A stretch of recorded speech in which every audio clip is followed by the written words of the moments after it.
to this now, of course, this has been one developing story over time now, the KZN nutrition story. There's a memo doing the rounds purporting to be from the Department of Education in KwaZulu-Natal that addresses the issue of schools who are believed to be threatening to cook only when they receive food items for the month of June. Now, according to the letter, some are threatening this while there is a surplus from the month of May. Now, let's get a sense of what's going on, whether this letter is authentic or not.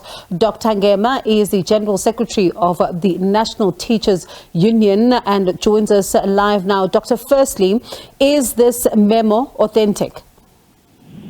Well, good evening, Bonnie, and good evening to your viewers, and thank you very much for inviting us as NATO.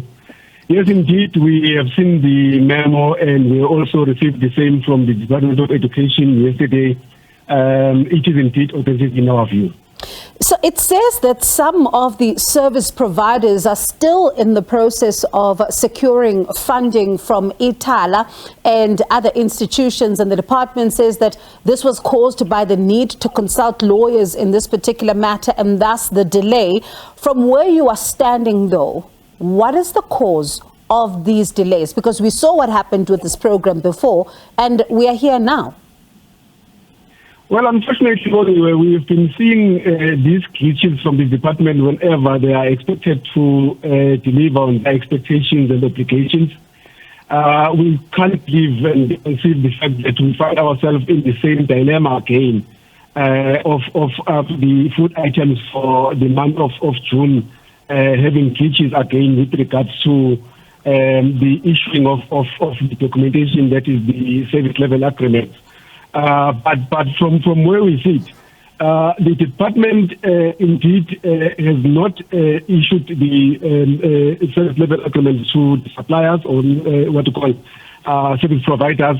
Well, unfortunately, at this point in time, we cannot tell as to why was that the issue. However, in the circular that they issued on the 26th of April, which was advising schools about the termination of the Pasina contract, they did say that to schools that they will be issuing the schedules or the delivery schedules for May and June. And then they directed the suppliers to source funding from Itala using documentation such as the service level agreements. But unfortunately, at this point in time, we still have got a problem of the department having not issued the document and making it difficult for the service providers to access funding. So, Doctor, is this, and I just want to, get a sense here of what's going on. Is this a case of sheer incompetence from those who are supposed to be facilitating this from the department? Or in your view, are you getting a sense that there's a little bit of politicking, as some have suggested in the public domain? Well, since we have learned about this circular or this memo, we've also consulted with our members on the ground in schools.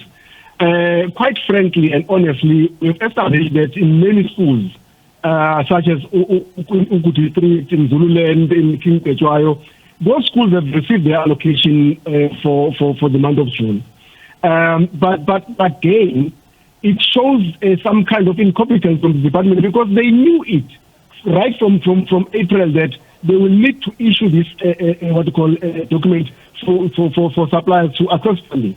So unfortunately, from our side as well as the union, what we have requested from the Department of Basic Education is that we want to present a proposal to the Department of Basic Education to say that they must consider intervening in terms of Section 100, to consider placing the Department of Education in KZN under administration, because we have seen these glitches. Remember, we had a challenge with the issue of norms and standards that were not dispensed on time. Same also with the issue of nutrition when the school term opened. Again, with the issue of closure of schools, we said enough is enough. We want the DE to intervene in this regard and consider invoking Section 100 because we are seeing incompetence after incompetence with regard to the administration in the province of KZN.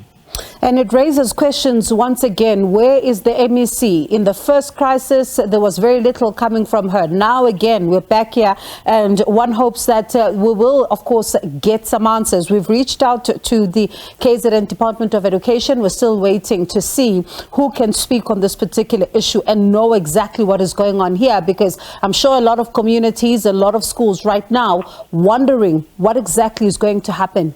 Are we going to see a repeat of what happened before? But let's then wait and see what's going on. Let me thank you, Doctor, for your time. Thank you. Do appreciate it. Let's see what unfolds on this one. That was Dr. Ngema, the General Secretary of the National Teachers Union. Let's take a short break. When we come back, we'll look at policing issues in the Western Cape.